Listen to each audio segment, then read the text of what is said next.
سڵاو ڕێز هیوادارم باش بن. دەمێکە دیار نیم کەم دێم،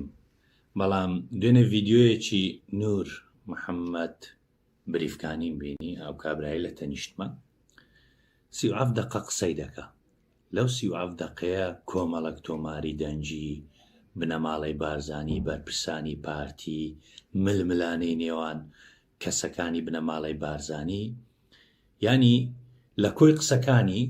6 خاڵم تێ دەرهێناوە. من دەمەوێت ئەم ڤیدیۆیە لەم 6 خاڵە باز بکەم، بەڵام خاڵی یەکەم و دووەم هەرە گرنگترین دوو خاڵن، لای من زۆر گرینگە. لە کوردستان شتێک نەماوە بە ناوی گەندەڵی بووە بە فەرهووت. چۆن؟ بە قسەی من نا، بە تۆماری دەنجی، بە قسەی ئەو کاگنورەی کە بە خۆشی لەگەریان بووە. ئێستا وردەکاریەکان دۆ باز دەکەم، قسە بە قسە، دەنگ بە دەنگ تۆمار دەردەنین باسی دەکەین. خاڵی دووەم لە قسەکانی لە بۆ من زۆر گرنگ بوو، هیچ شتێک هیچ وەبەرهێنانێک لە سنووری پارتی زۆنی زەرد بەبێ ئاگاداری مەسعود بارزانی ناکرێت. وزاییدەن ئەوەی ململانەی نێوان کەسەکانی ناو بنەماڵەی بارزانی، ژنەکانیان، منداڵەکانیان، نەوەکانیان، بریتێ لەوەی چێ زیاتر پارەی دزی لە بۆ مەسعود بارزانی دەبە. ئەمەش بە قسەی من نا، بە قسەی ئەوان. ئێستا بەشە جێ لە قسەکانی ئەو کاگنورەی دەگرین و شی دەکەینەوە و تۆمارە دەنجەکان دادەنین. من زۆر کەم ماوەیەکە زۆر بە کەمی دێم ڤیدیۆ دەکەم، قسە دەکەم، بەڵام ئەوەی کە من لەو ڤیدیۆیە بینیم تەنها لە یەک پرۆژەیەوە بەرهێنان چ فەرهودێک هەیە، ئینجا تێدەگەی شتێک نەماوە لە ناو بنەماڵەی بارزانی بە ناوی گەندەڵی، لە حکومەتی هەرێمە گەندەڵی، بریتە لە فەرهود. بۆیە قاوەکەمان دەخۆینەوە و دەست پێ دەکەین. بەڵێ، سەرەتا زۆر گرینگە دوو کەس بناسین. نور محەممەد بریفکانی چێە؟ شێخ سامان شێخ مەرین چێە؟ نور محەممەد بارزانی، نور محەممەد بریفکانی بازرگانێکی هەڵتۆقیوە و ئێستا قۆڵیان بڕیە، دێ کۆمەڵێک گەندەڵی لە بۆمە ئاشکرا دەکا کە بۆمە دەبێتە زەخیرەی داهاتوو. ئێستانە مەرین چێە؟ مەرین نەوەی مەلا مستەفایە، یعنی مەرین سامان سابیر بارزانی، یعنی کوڕی، یعنی نەوەی برای مەسعود بارزانیە. سابیر بارزانی ئەوەیە کە وەختی خۆی کە هەر بە فیتی پارتی کوژرا، حکومەتی بەعس تەیرۆری کرد. تر ئەوە چیرۆکەکی درێژە، حکومەتی بەعس کوشتی، ئەوە چیرۆکەکی درێژە. ئێستا باسی نەوەی سابیر بارزانی دەکەین کە دەکاتە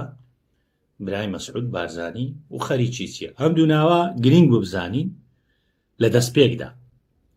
ئینجا ئەوە ئێستا زانیمان مەرین چێە، نەوەی مەلا مستەفایە، نور محەممەد بریفکانی چێە. و لەو ڤیدیۆیی کە بڵاوی کردەوە 37 دقە و شتێکە، باسی تەنها یەک پرۆژە دەکە، ئەویش پرۆژەی مەرین ستیە لە دۆک. پرۆژەکە بەبێ ڕێگا پێدان، وەکو لە قسەکانی خۆیان دیارە، دەستیان بەکارکردن کردیە و سەرۆکی حکومەت لە ڕێگای عەلی تەتەرەوە دڵنیای کردیتەوە کە دوای دەست پێکردنیان ئیجازەیان دەدات. تا ئێرە شتێکی ئاساییە، دزی فزیەکە زۆر قوڵ نییە. ئەوەی کە دێ خەتەرە. خەتەرەکەی لەوەیدا تۆمارە دەنجیەکانن. ئێستا یەک بە یەک باسییان دەکەین. باجێلەوە بەشە بگرین کە تیایدا دەڵێ پرۆژەکەمان وەرگرت بەبێ ئیجازە، تەنها بە قسە لە ڕێگای عەلی تەتەرەوە، مەسعود بارزانی ڕێگا پێدانیدایە، دواتر ئیجازەکەیان لۆ دەنێری. و لە دەستپێکدا ملی ئەو کابرایان شکاندیە، 4 ملیۆن دۆلاریان لێستاندیە. 4 ملیۆن دۆلار لێستاندرایە لۆی ئەو کابرایەت کەش نور ئەو هاتەنگاو بووە قڕیان بڕیە هەرچەندە پارەی ئەوانە و پارەی بنەماڵی بارزانیش هەمووی فەرهودی پارەی مێ باجیان لێ بگرین دەگەڕێنە وڵاتان اینجا لۆلۆ دەست پێ دەکات. جي مارين ستي كنت كافيتا باريزغا دوكي المنطقة كي فلا سر مساحتها 100 متر كو بروجا بيك هاد بو 442 فيلا كو 3 نوعية فيلا تدابون والقال خدمات وتجاري كو باجراكي كامل بو. سال 2021 كي مارين شيخ سامان بارزاني هاتا دف برای من مایدی واف پروژه بو برای من اینا پشتی چند دانستاندن و 2-3 جارا بگورینشتن برای من گوته مارینی اجازه وی مشروعی نه حاضره ده اجازه نینه هم نشینو کسر شول کن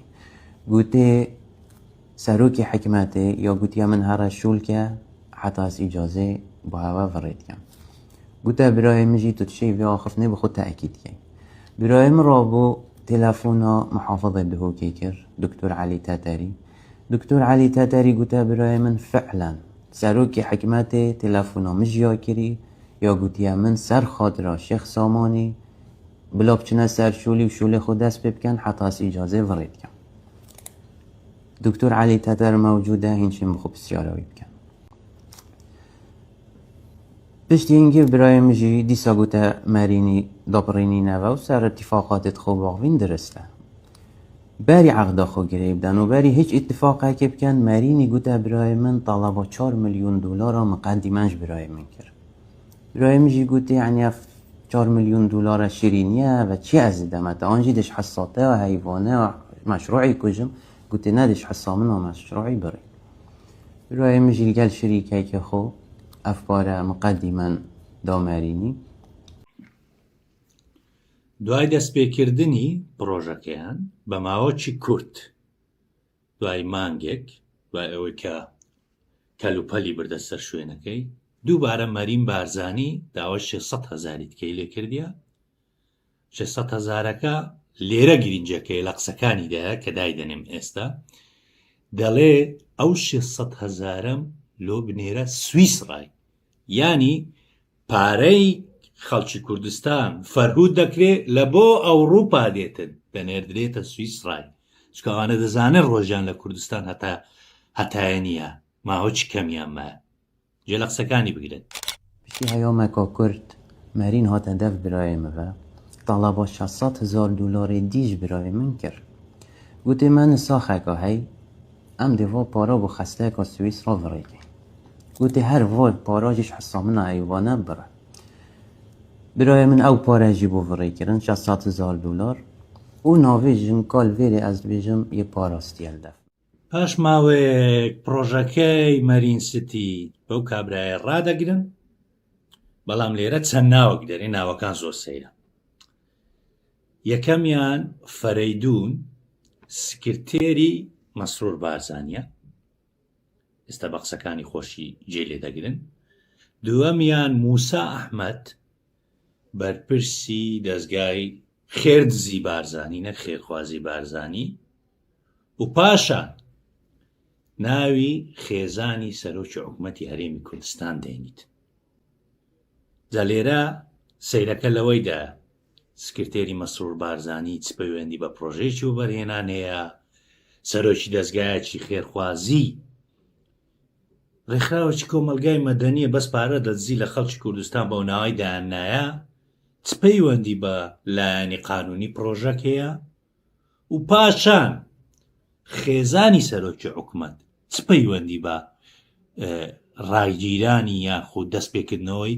کارێکی بازرگانی هەیە یعنی ئەمانە هەمووی پرسیارن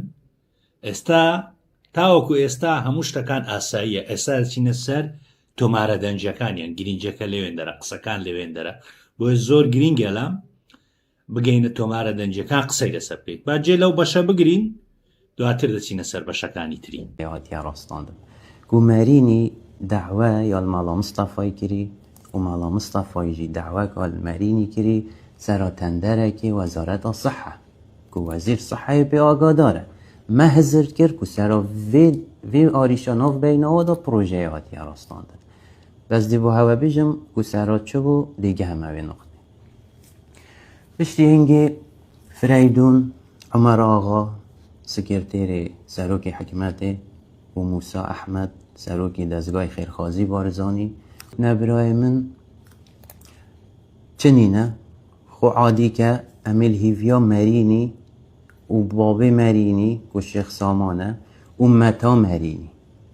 کد بیتا خیزانا سروک حکمتی کد هم دخلوا گرین هیامکی اگه چه نتیجه نبون ما ریکت خویتین ما پلانت خویتین امزانین دی چکی که مساعد بی از آقادار همه تشتمه خمدانه بی زور باشه شيخ قضية يا جماعة أخذ ما بقى بس أجر وون على أساس وون قد بيعمل شوريك يعني چه بینی سامان و قريقو اویش دور راستی لیرنینه جه دوامنینه و جا اگه باش هم رو جوان چهاره کلوی لی چهاره گیر اگه چهاره نگه باشم ده علاج کلی کن لیره جه دوامه واسطه شعبان وان ده ایشالا علاج هلی کن بس باید چند روزا تشکیل لیرنینه جه دوامنینه شعبان نویش لیره یعنی لیرنینه نش ندوره نه جو نه فریدون جو عبید کد نزدیک برای کس نچه دوره بس برو بینه فعلا ایشالا ده سورا گهلی کنیم من والله من دیگه جماعت شاخه من گفتم که شاوه گو باید دو روزا و عبیدی بیبیده کده چه نوی عبیدن کده گتا که ده عبیش گفتم خمدانه بن ایشالا چند روزا گدید چاره عبیدن او مشکله نیه او متا کابره گفتن زورا قوات گفت او ده چاره کتن ده چی بیدی شاخه شیخ ده علاج کن به اورو جمعه لکو یک شنبه از بجدیس شغل سکم پشتی اینگه دیسا جماعت گل برای من آخفتن گوتنه برای من مسبب درست زانی کابوچی پروژه هاتی راستاندن گوتنه برای من امره جناب سروکی اف پروژه هاتی راستاندن سبب گوتنه چونکو مرین یه چوه دف با پیرخو دی که شیخ ایوبی سویسرا یعنی مشوله بین بەجێگرتن لە تۆمارە دەنجەکان دوو خاڵ لە بۆ مڕوون بۆ تەنها لەبەر ئەوەی مەرین کوڕی سابیر بارزانی کە دەکاتە نەوەی مەلا مستەفای سەردانی شێخ ئەیوب بارزانی کردیە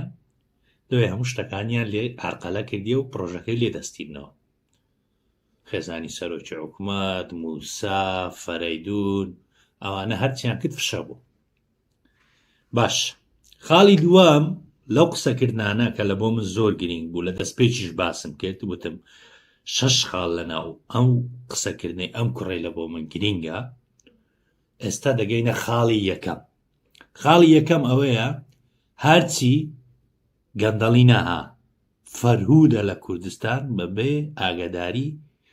مەسعود بارزانی ناکرێت هەمووی لە بن سەریوی بارەکەی بارزانی لە ناو قسەکانیدا ناوی ئامینە دەینی لەگەڵ موسا ئەحمەد بارزانی سەرۆکی دەستگای خێردزی بارزانی نە خێرخوازی بارزانی پرۆژەکەیان لێستاندیە هەموو شتەکانیان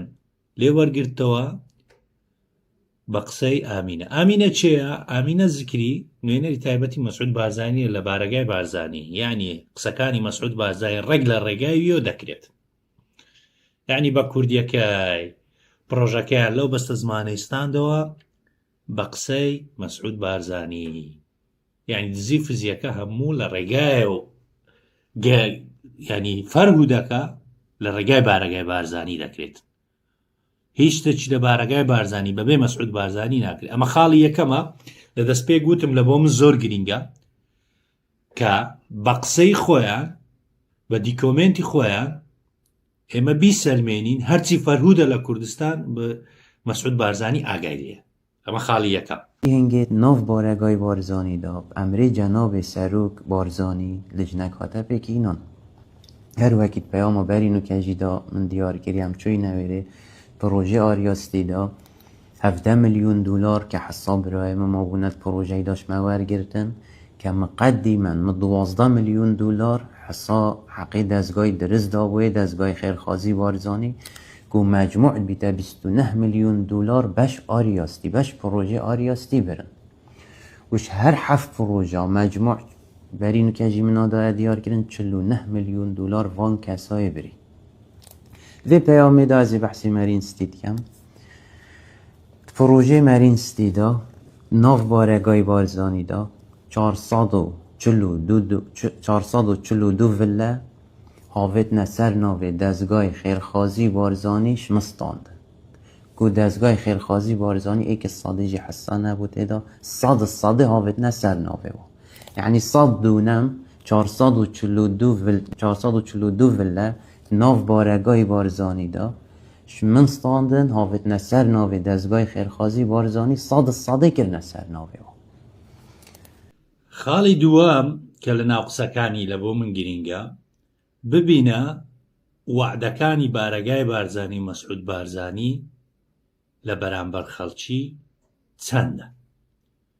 یەک بسناڕوە هەمووی درۆیە قسەی من نییە جێی لێ بگرن از رابم ماكم ديار كري بارينو كاجي من او عقدر همي توقع كرن من اف عقدر توقع كرن دي وعده واك ومتزاني جناب ساروق بارزاني اف لجنا داناي من سر خاطر آمینای و موسای اف عقدر توقع نكرينه اسواكي ظلام هاتم دي وعده هوا من او همي توقع كرن من باوري لجنا جناب ساروق بارزاني هوا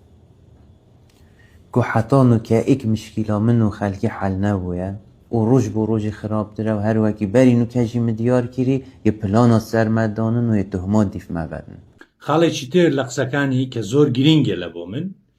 دەڵاڵەکانی مەسرور بارزانی چێن چۆن هەم فێر لە مەسرور بارزانی دەکەن بە ناوی ئەو حکومەتی هەرێمەوە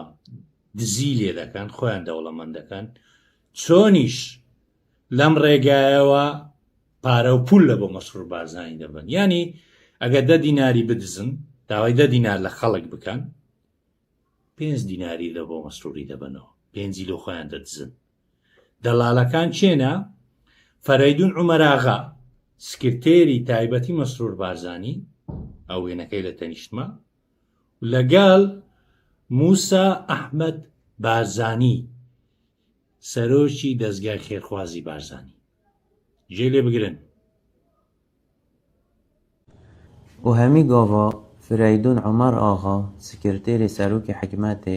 و موسا احمد سروک دستگاه خیرخوازی بارزانی و جماعت دگلوا پروژیت نی بو برای مدینان و وعد دانه و وارکا پاره بخوش برای موارد گرتن هندکش با پروژه ابنا به شریکا ما تقدیم کرین و یه چه بوین بس پروژه نفمنه او جید بخو برین و هندکش با پروژه جی چه نبوینه اینجا خاڵێکی تر لە قسەکانی زۆر گرنگ بوو سیر بکە زەوی و زاری هەولێر چۆن فەرهود دەکرێت چۆن زەویەکانی کوڕی نێچیروان بارزانی ئیدریس دەژمێری چۆن سوکایەتی پێدەکەن چۆن دابەشکاری دەکەن ینی لەو تۆمارە دەنجێ ئێستا لە دوای ئەو قسانەی من دێتن فەرەیدون قسەی دەکە فەرەیدون چێە سکرتێری تایبەتی مەسرور بارزانیە ینی هەموو ئەوڕاقەکان دەستە بەردەستی عەزی لێ بیلۆی دەنێری عەز لێ بیلۆی نانێری بەجێ دێلی لێرە خاڵێک زۆر گرینگە جێ لێ بگرن چۆن بە ئاسانی دەرێ ئەو زەویەی لە ناو زەرجی هەولێرێ چۆنە چۆنی لێ دەکەین چۆنی دەفرۆشین ینی بە کوردیەکەی فەرهودە فەرهود من نامەوێت زیاتر قسە بکەم تەنها جێ لێ دەگرین بەیەکەوە اینجا تێدەگەن کار لە گەندەڵی نمایە بوویتە فەرهود فەرهود ئەوە قسەکانی جێگیری ینی سکرتێری تایبەتی مەسرور بارزانیە چۆن خاک و موڵکی هەولێرێ بە کەیف خۆشکات ینی فەرهود دەکەن ئیتر ئەوەیە حکومەتەکەت مەسرور جێ لە سکرتێرەکەت بگرە ئەوە دەنجی ئەوە بحثي عردت إدريست كرن تناف حوليري دا كورب خودي أف عردت فراغت لبرانبر بارك فيو لبرانبر ديوان ولبرانبر وزا هندك 7 دونم هندك 30 دونم هندك 15 دونم أبا خريتونا بهندي كرم بابا الدنيا بخر رخرة وسطها أبا خريتونا يعني بيسيرة خرش موافقة السهاي بيزو عندك آيات فروشيت عندك هب خوش نظامي دي سليكت يعني بيسيرو أنتيكية كرب خده أنتيكية يعني حكومة داري ومملكة داري كتوفة تازه هو بريفات سويا يعني تو هيف كريت هم عرديت أبيدي كمن هم عردي سوري برانبر بارك فيوي كيا بيو قوادي كابراك بو من هاد بو والله نيزي كي 14 عردي تو هجمارن أبيتكو خرلة ببيلة زرهي هبليري راست الشيخ بس تراصيبة الجماعات مناتو هندلينية أبا من جاخف من قلت كل قلت كنا درسينا قلت كنا درسينا قلت همش دستي مدو قلت بلا محاولة خوبت بلا كتاب خوش بت ما دي كتابو كي وچيتن كتابو دشتبن دستي كل فريدونه أيجي كتابو راجي نوبت هجور حتى أمشولتو خلاص بيين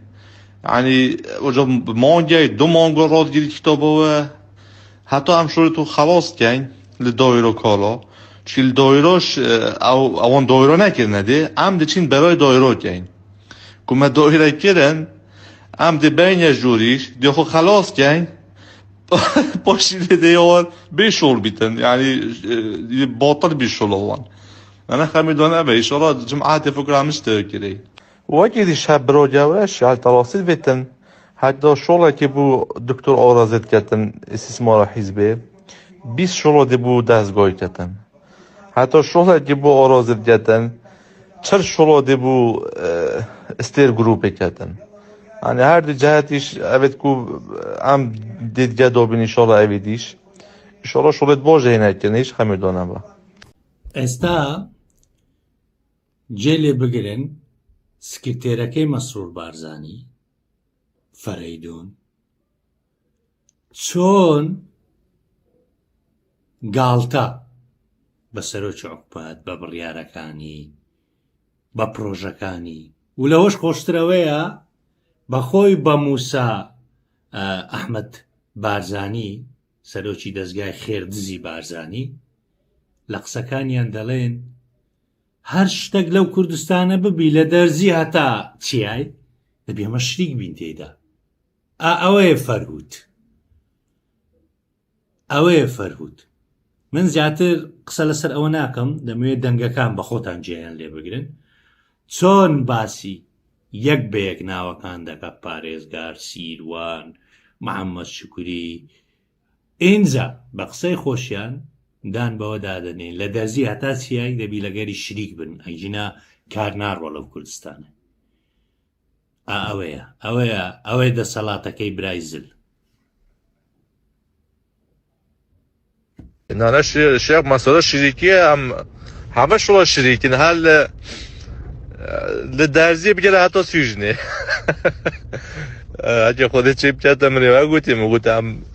ام بعد چهارای میگویم هر شونه کو من بگم شریکین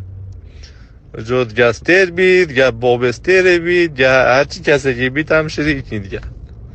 بود گاستریش اگه خودت چی کردی شغلت باشتر کن دایره فرانو به اون پسیارات کسی که گویی من پسیارات سیمارا دوری کردی گویی وقت خوب برای جوره گویی من و عرضه به من دست نکنی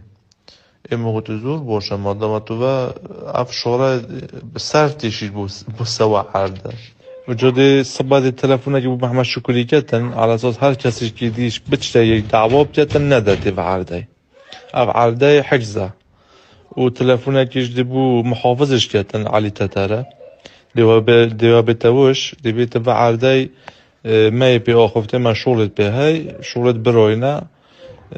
دشتك أبدي عملوا تشيكين نوبدين نبو كذا كتاب بكين نبو كذا حول بداي وجو قلت دي صبا إن شاء الله وادو تلفونات دبو بهر دو جهاتات جتن جماعت انجمنی وزیران تلفن ابو کاک سیروان کردیه و یگوتی او میوانید کو او رو که مهناریا نکته یگوتی میوانید من یتمن کاید کتب بون دلیته بونیان نه یعنی یک سره یگوتی امین یعنی مقصد او یگوتی امین يقول كايب دليتا بنياننا وإذا قد بيا في شركة من قد ببرا تو حكمتي أمي شيت معاملة كين تشغلت من السرغان أقدر أي شيء خاري دي بوتس تشتيتا كم كاج فريدوني وكاج ميساي اجتماعك وهاي فيك رودفرين نخاري وجا قلت كونغو تشاهيا بما ببيجن عم دوا بيني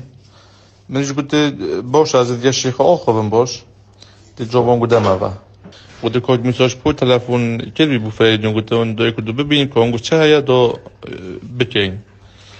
جا ان شاء الله الشباب بوش دي مهولي كدها بدي فكر اخر من كتشب بيني بوش جوبي والجدين ان شاء الله ئەم تۆمارە دەنجێ ئێستا لە دوای ئەو قسانەی من دێتن زۆر سەیرە. تۆمارە دەنجەکەی چێە؟ ئی فەرەیدونیە. فەرەیدون پێشتریش وتمان سکرتێری تایبەتی مەسرور بارزانیە. دەرێتن بە کوردیەکەی هەر پرۆژەک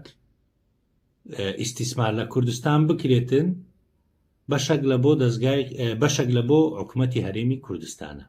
مەبەست لە حکومەتی هەرێمی کوردستان چییە؟ خۆدی شەخسی مەسرور بارزانیە. لەبەرەوە شتێک نییە بەنای حکومەتی هەرێم درۆیەکی گەورەیە. ئەوە هەر بە قسەکانی خۆیانە، یعنی هیچ قسەی من نییە،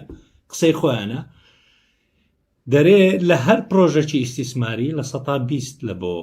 حکومەتی هەرێمی کوردستان دەبێت مەبەستی مەسرور بارزانی. بەڵام دەستگای خێردزی بارزانی کە ئەمن ناوم لێ نایە خێردزی نە خێرخوازی بەرپرسەکەی موسا ئەحمەد لە زۆربەی پرۆژەکان دزی لە حکومەتی هەرێمیش دەکا، یعنی دزی لە مەسرور بارزانیش دەکا. ئەو لە 120 کە لە بۆی دانرایە ئەویشیان لێ دەدزی. جێ لێ بگرە ئاها مەسرور پیاوەکانت چۆنن، ئەوە قسەی خۆیانە، هیچ قسەی مەنیە.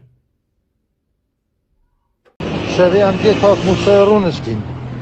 ما بەحث کرد تعلیماتێت لێرێ بە بۆ شقاپە بشکلای دێدەچن بەس ئەم لە ئاولە هەتا ئەخیرێ مەدەهە شۆکە سلێر هەبێت دیگە دەستگای خێرخوازی، چونکە ئەگەر ئەم دیگە دەستگای خێرخوازی بکەین ئەو پشکا کوت بۆ حکومەتێت بیتن ئەویش دێ بۆ دەستگای بیتن، یعنی احتمالە هەی بەس لە دەستگای خۆش بن وێ سەهمێ لێ وەرنەگرن، ئەگەنە لە کەسێکی خۆش نابن وێ سەهمێ، یعنی دی محاولەکەن ئەو سەهمیش هەر بۆ ئەوی دیکە بیتن، یعنی بۆ دەستگای بیت. لە بەندێ وزانزە کایدەستێریش خۆڕابینیتن وەربگریتن و وێ سەهمێ نەدەتە حکومەتێوی 20 چکەگەوێ 20 بێتە حکومەتی، یعنی چ بۆ مەنامینیتە. ئەس لە بەهەندێ وات بێمێجا موسایت گو ئەس ئەگە لێرە بە تشتێکی چێژ بکەم دی محاولێکەم وێ سەهمێ نەدەینە حکومەتی چکە گو دەبینە ئەو سەهم دابوومە بیپاش ئەم دل بەینە خۆ پێک. اینجا سیر بکەن چۆن بە قسەی خۆیان مەسرور بارزانی جێ لە پیاوەکەت بگرە، چۆن داوای ئەمانەتەکەی دەکا 89 ملیۆن ئاوایە پیاوی تونە چۆن دزی لە توش دەکەن، فەرهودی ماڵیمە تەبعاً ئیتوش نییە ها فەرهودی ماڵی مەیە، ماڵی خەڵکی کوردستانە، بەڵام لەژێر ناوی تو دزی لە توش دەکەن، فێر لە توش دەکەن،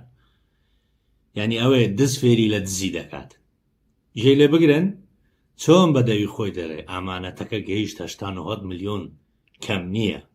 گیان لێ بگرن خەڵکینە بیان ناسن ئەجە کۆیلەکان نێن لە کۆمێنت بنووسن لایەن بپارڕێنەوە قسەی خۆیانە دزی فزی خۆیانە. جێ لێ بگرە جوان جێ لێ بگرە کاچی کۆیلە ئەجە هەر پەڕەلێ تەنها کرد ئەو ئەمانەتی حاضر بیتن سبا که خودت چکتن از دهم ساعت نهونی ده سپیدران جب جمع بیلی و دبی فوریش یعنی بو نیورو به مفیل هلا کدی و جمع گفتن هکی حاضر بیتن از ده سبا سپیده می احتمال صدیقش جا خوب بینم نه باش ده چه کن شیخ اما از وانا ناسم خودت چته کو وانا برای خود دو دبی چه بیتن انشالله ده چه بیتن اما چون مادن مان صریح پی آخر بزانه ده چه بیتن او 89 میلیونش راستی پیچک جلوی خستوان چون که صعبت نیه به مبلغ پاره صعبت نیه شیخ باشه احوالته شیخ امانه دیگهش ندست من دستت خوش بن زور ممنون لە دەستپێک هاوڕێیان ئەگەر بیرتان مابی وتمان لە چەند خاڵێکەوە باسی ئەم ڤیددیۆی دەکەین. ئێستا گەیشتنەوە قۆناغەی ململانەی پیاوەکانی مەسرور لەسەر ئەوەیە چێ زیاتر دزی و فەرهودی لە بۆ مەسرور بارزانی بینی نەک لە خزمەتکردنی چۆن ملی یەکتر دەشتێنن لەسەر ئەوەی فەرهودی زیاتر بین. لەم دەنگەی کە ئێستا لە دوای قسەکانی من دێ لێرە باسی ململانەی نێوان دەستگای خێردزی بارزانی لەگە ستێر گروپی دەکات. ستێر گروپ سەروەر پێداویە، ئەوە بە قسەی وا دەرێ لە سەردەمی سەروەر پێداوی کەمتر پارە دەهات لە سەردەمی موسای، یعنی دەستگای خێردزی بارزانی دزی زیاتر، فەرهودی زیاتر لە بۆ مەسرور بارزانی دەبە، لێ زیاتر خۆشەویست دەبیتن، چەند بەردەوام بین پارەی زیاتر دەینی. ئەوەیە فەرهود کەم بە باسی دەکەین. ئەوە بوو لە دەستپێک وتم ململانەی پیاوەکانی مەسرور لەسەر ئەوەیە چێ زیاتر فەرهودی لۆ مەسرور بارزانی بکە. جێ لە قسەی خۆیان بگرن، دەنجی خۆیانە. هاتێ ستێر گروپێش نوکە وەختە سەروەر لێ چەند بووە لە ئەمسەکی وە بکەین کو دەهاتێوە ببیتە سێ بەرابەر. هەگە هەندی بیا سێ بەرابەر ئەم خودێ زاربێ سەروەرش دەن هەندی، چونکی هەبڕۆ دیاورە خودێ بژیتن بۆ شاید وەختە سەروەر لێرە مەسەلەن هەندە پۆرە تازە میسۆی هاتێ 4 بەرابەرەوە پۆرە ئێتێتن، ئەڤژە تاسیرۆ خۆ هەبیتن. یەک نەفەریوان من نەناسی ئەوێت چیماڵ و میماڵ و هەندە خەرک دێدا بوو سەختەتی کار ئەو کەس من نەناسیت، عنی خۆشاوی دوێ هەندەیە ئەس تجارە نەچۆیمە ستێر گروپیش حیاتا خۆ ئەن ئەزبانی زۆری ناترسم بەس دی محاولێکەم هاتن چوونی بۆ وێری کێمترکەین چونکە پڕاستی سەروەری پیسە، مرۆوەکی پوچە سەروەر زۆر بێ حەد و بێ حساب مرۆوەکی پوچە. ئێستا جێ لە دەنگە چکە دەگرین ئەو فەرەیدونەی کە باسمان کرد لەگەر شێخ کە شێخ زۆر ناوی دێتن مەبەستیان موسایە، موسا ئەحمەد دەستگای خێردزی بارزانیە، سەیر بکە چەند کەفیان بە خۆیان دێتن. دەرێ ئەگەر ئاوا بکەین هەموو کوردستان کۆنتترۆل دەکەین، هەموو هەولێر ینی زۆنی زەرد کۆنتترۆل دەکەین. اینجا بە پێکەنینەوە باسی ئەو داهاتەی دەکرێت دەرێ فیدونی بکەی گەر زۆر دەکاتن، ینی لە دزی فزیەکانیان. اینجا لە دەنگەکە شتێک زۆر سەرنج ڕاکێشە، دەرێ دەبێ وا بکەین هەرچی وەبەرهێنی بیانیە بەرەوەی لەگەر حکومەت دابنیشن بێن لە گەرەمە دابنیشن، یعنی ئەمە لە گەریان ببینە شریکە دز شریکە فەرهود ئەو زەبتانن بچنە گەر حکومەتی و لە کۆتایی ئەم دەنگەشدا مەتعی خۆیان دەکەن. ئەو بە شانوباڵی ویدا هەردەرێ ئەو بە شانوباڵی ویدا هەردەرێ دزی فزیە تاڵانیە مەسرور پیاوەکانت ئاوانە کنترۆڵۆ هەر بە هەردی محافظۆ بکەین هەم هەولێرێ هەم دووکی، یعنی وەلێ بهین سەبەوە وەبەرهێنانێت دەردەوێت بیۆنیتن ئەبێت زەبەڵاح پێش و بچەندی حکومەتە ڕووینن دەبی بێن گەمە ڕووی نەخۆرێ، یعنی بپرسن کە کی وەبەرهێنان خراپ قوواترە کوردستانێدا و زەخەمترە خەڵکێک ببێتن ئەوە هەون ئەو پوو بێن گەمە ڕووی نەخۆرێ پێش کو دیگە حکومەتە ڕووی نەخۆرێ. ماڵاتە فیدۆنی بکەم چی بوو تصاداتێ پاڕی شێخ وڵاتی ئەو بیشتر شێخ ئەم ئیلۆ منافسە ئەویدی بکەن ئەویدی منافسە ما بکەن هەکە وەلێ بێتن ئەو شێخەت عیمارات هەکە بهێنە باشی منافسە وا دەیکەین حاجی جۆلیە چە و فلان و بەیوانێ چە و عەلی نێروەی و لەزگی گوێزیە چە دي خر بدليتها بيت شكام خريط محاولات كان إلا وبيت بدليتها بيت إن شاء الله،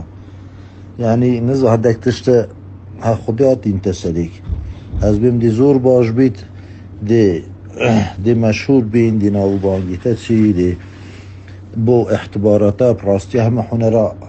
هر كاسا كي محاولة كربيا وتشتاكي دي بس حنرانگو زور تدابوش همتا تا شمانديبونا تا رانا وستانو او سيقار نخلكي تهيو او همه بونا پالپشت گو امی شانازی بتبکن. طبعا هاوڕێیان ئەو ڤیددیۆمان زۆر دوور و درێژ بوو داوای لێبوردن دەکەین، بەڵام گرنگ بۆ بزانن ئەوەی لە کوردستان دەکرێت فەرهودە گەندەڵی نییە، یعنی بە کورتی جیاوازی نێوان فەرهود و گەندەڵی یەک شتی زۆر بچووکە. گەندەڵی شێوازێکی زیرەکانەی دزیکردنە لەسەر خۆیە و لە ناو سیستەم دەکرێت، بۆیە ئەوانە ئەم گەندەڵیە ناکەن، گەندەڵی ناکەن، فەرهود دەکەن. فەرهود چیە؟ شێوازێکی بە تاڵانبردنی زۆر خێرایە و دەوڵەمەندبوونی کەسەکانە و هەموو شتەکان لە ڕێگەوە ڕادەچێشتن. ئەوەیە بەدەنجی قسەکانی پیاوەکانی مەسرور بارزانی و مەسعود بارزانی ئەومان بۆ دەسەلبێنی لە کوردستان فەرهوودە. بەگشتی لەم ڤیددیۆیەدا کە دواتر من لینکی تەواوی ڤیددیۆکەش لە کۆمنت دادەنێم کە کابرا بە خۆی قسەی کردی هەموو دەنگەکە قسەکانی خۆی بە شێوەزاری بادی نییە زۆربەی دادنێم جێ لێ بگرم. بەڵام من مەبەستمە ئەوەی کە من بۆم ڕوون بۆ لە کۆی ئەم ڤیددیۆیە 6 خاڵە. یەک، ئەمە بەشێکی بچووکە لە دەریایەک فەرهود لە کوردستان، یعنی ئەوە یەک پرۆژەی باز دەکاتن کە فەرهوودە لە یەک پرۆژێ ئەوەیە. خاڵی دووەم، هەموو شتێک لە کوردستان بە ئاگداری بارەگای بارزانی. بارەگای بارزانیش یعنی مەسعود بارزانی. هەرچی گەندەڵێک لە زۆنی گەندەڵی ناببورن داوای لێبردن دەکەم. هەر فەرهودەک کە لە قسەکانی خۆیان دیارە چۆن ئەوە تاڵانی تەخشان و پەخشانی زەویەکانی هەولێر و دهۆک دەکەن فەرهودی دەکەن، هەمووی بە ئاگداری بارەگای بارزانیە. ئەمە خاڵی دووەم. خاڵی سێیەم، سەیکە منداڵەکانی و نەوەکانی مەلا مستەفای چۆن ململانیانە لەسەر دزی فەرهود و گەندەڵی و هەموو پارەکەش کە دێتە بەردەستیان. یعنی دەستپێکی ئەم ڤیددیۆیە باسی مارین، سیلوان، سابیر بارزانیمان کرد. ئەو لە دەستپێکدا لە دەستپێکەکەی ناوی لە ناو وەزعەکەیە، لە ناو ئەو دەستپێکە بچووکەی کە ناوی لە ناو بووە چەندی دزیە؟ 4,600,000 دۆلار دووچێ چووە لە بۆ سویسڕایە.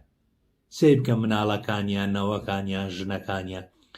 چۆن خەریکی فەرهود و سەرخان و ژێرخانی ئەو وڵاتەی منە.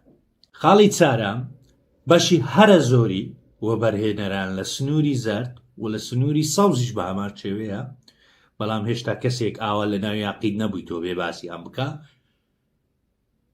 هەمووی کەسی کارتۆنی ئەسلیەکە ئەو قسەیە کە فەرەیدون باز دەکە دەردەبی هەموو بێنە ژێر دەستیمە پێشوەی بچنە بەردەم سەرۆکی حکومەت. یعنی تەمەشا بکە چۆنە دزیەکە. ئەوە زار لە مندارەکانیان، نەوەکانیان یان ژنەکانیان شتێک دەینن، دواتر ئەو شتیان لێ دەستینەوە بە شەق، پارەشیان لێ وەردەگرن، پارەکانیش تەحویل دەکەن لە بۆ ئەوروپا، پاشان دەکەونە بەردەستی پیاوەکانی مەسرووری. ئینجا لەوێن دەریش کۆمەڵەشکیان لێ دەبن. ئەو جا دەبی حکومەت کە دەرێ حکومەت یعنی مەسرور بارزانی لەگەیان شریک بی و لەوێن دەری شاپەچیان تێ هەردەدەن دواتر، یعنی وەکو کارتۆنوان. ئەو کابرایە تەبعان من لە بۆ کابرایی قسە ناکەم لەبەرەوەی ئەوەش یەکێکە لە دەوڵەمەندە هەڵتۆقیوەکان، یەکە لە دزە هەڵتۆقیوەکان، بەڵام ئێستا ئەوەی خۆی بە مەخدوور دەزانین لەبەرەوەی دزی لە دزی کردیە. ئاوایە. خاڵی پێنجەم کە زۆر گرینگە لە بۆ من تێگەیشتم ململانەی پیاوەکانی مەسرور لەسەر ئەوەیە چێ دزی زیاتر، چێ فەرهودی زیاتر لە بۆ سەرۆکی حکومەت بکە. ئەمەش لە ناو قسەکانی ئەم ڤیددیۆیە کە تۆماری دەنجی خۆیانە بە وردی هەیە تکایە گوێ لێ بگرن. خاڵی شەشە کە لە لای من زۆر سەیر بوو، ئەم برادەرە کە خۆی پێ زوڵم لێکراوە سکاڵا دەکا، بەڵام من تێناگەم سکاڵا لە چێ دەکا. ئەوەی زەویەکەی لۆهینایە فێری لێکردی هەردز بووە،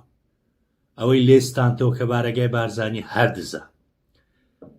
پیاوەکانی مەسرور بارزانی کە دووبارە فێری لێ دەکەنەوە هەردزن،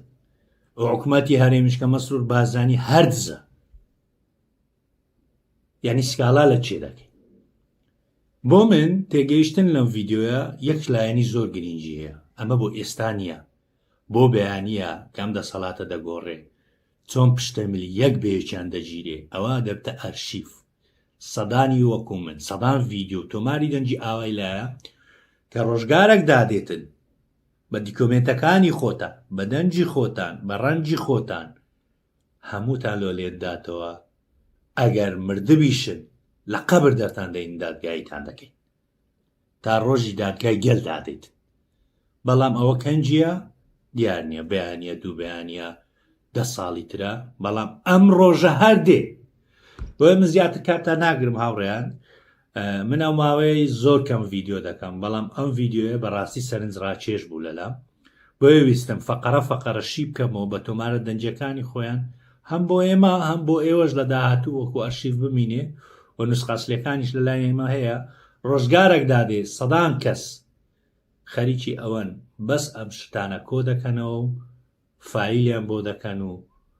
هەنگاو بە هەنگاو بۆ